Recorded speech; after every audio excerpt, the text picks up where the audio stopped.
Vous savez, l'accès à la mer n'est pas une condamnation à mort. L'enclavement. La Suisse est un pays enclavé. Deuxièmement, nos pays ont vécu des années après les indépendances, avant la création de ces organisations. Nous avons des modalités. Nous avons même des modalités bien avant ça.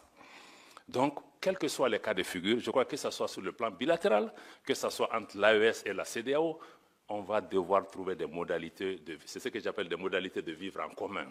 Comment les gens vont aller venir, comment on va sécuriser, comment on va se marier, comment on va faire ceci, ça. Donc, je pense que ça, on ne peut pas nous faire peur avec ça.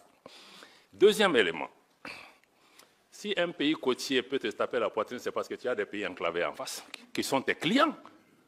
Parce qu'autrefois, nous, on pensait que c'est le Mali qui dépendait des pays côtiers, mais aujourd'hui, tous les pays où il y a des ports, ils sont tous à Bamako représentés en compétition. Parce que je peux décider d'utiliser Cotonou. Si Cotonou me fatigue, je vais aller à Dakar. Et il me faut. Donc, moi, je pense qu'être enclavé aussi, bon, c'est une contrainte physique, mais ce n'est pas une condamnation à mort.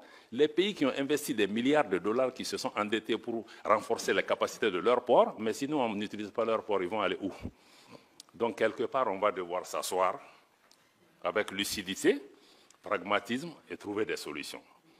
Donc, moi, je crois que ceux qui disent aussi qu'on va venir, nous, je pense que notre président était très clair l'autre jour, il a dit que nous, on a pris un chemin de non-retour, il faut que les gens intègrent, mais je crois que les gens ne nous prennent pas encore au sérieux, il faut qu'ils le fassent. Mais posez-vous la question, et s'ils ne reviennent pas? Quelle est la réponse? Donc je crois que prenons les deux options et disons-nous, on est tous des hommes politiques, je crois que toutes les options peuvent être possibles, mais posons-nous aussi l'autre question. D'ailleurs, je pense que notre frère du Maroc l'a indiqué, que bon, il y a d'autres initiatives qui viennent. Le Maroc a mis en place cette initiative royale. Ça veut dire qu'on a la CEDEAO, on a d'autres mécanismes, on a d'autres offres. Comme pour les partenariats, là, je crois qu'il y a plusieurs offres, hein, que personne n'ait l'arrogance de penser que je suis la seule voie. Et après tout, nous sommes des pays qui ont existé avant ces organisations. Et donc, je pense qu'il faut que nous intégrions vraiment ces éléments. Madame la journaliste qui est au fond, je pense que je ne vais peut-être pas vous répondre parce que le frère qui est là, qui parle au nom de la société civile, a certainement pris en charge une bonne partie de la question. Mais souvent, on peut juste vous demander où est-ce que vous étiez quand les Maliens mouraient par centaines de milliers à Tombouctou, à Gao, à Kidal, hein, et dans la région de Mopti. Personne ne leur venait au secours. Est-ce que vous êtes interrogé comment ces gens mouraient? Est-ce que ces grandes organisations se sont occupées de ça? Donc je pense que nous considérons que nous passons des difficultés. Personne n'a dit qu'on veut installer des dictatures militaires, etc.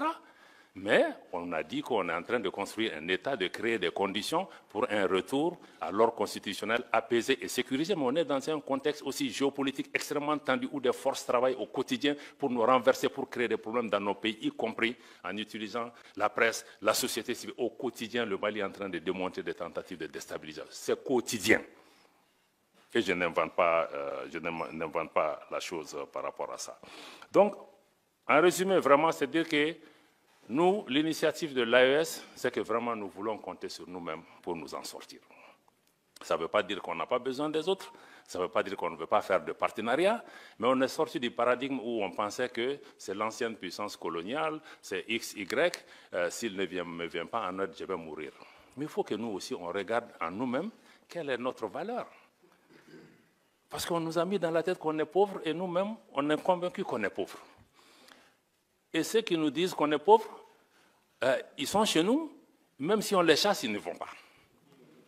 Donc, quelque part, il faut que nous-mêmes, on change notre regard sur nous-mêmes. Peut-être qu'on n'a pas tout, mais si on changeait la façon de faire, les règles du jeu, si on arrivait ne serait-ce qu'à transformer certaines choses, mais on peut créer des valeurs, ces valeurs peuvent profiter aussi à d'autres. Donc, l'AES, nous voulons pouvoir regarder un peu chez nous. On sait que ça sera dur, très dur. Parce que si tu veux compter sur toi, il y a un prix à payer. Et tous les jours, on nous fait payer. Il y a même une guerre économique aujourd'hui contre nos pays. Pour juste montrer que l'exemple, l'expérience ne va pas réussir. Bon, moi, je parie aussi que c'est à nous. La réussite ou pas de l'AES ou de toute tentative en Afrique, ça tient entre les mains des Africains. C'est à nous. Donc, je ne fais pas de promesses aux gens que ça va réussir, ça ne va pas réussir. C'est à nous. Si on décide qu'il nous faut nous unir, il faut nous réveiller, il nous faut serrer la ceinture, bon, ça va réussir. Mais si on pense que c'est Paris, Washington ou Bruxelles qui va décider de notre sort, bon, naturellement, on peut attendre encore. Voilà.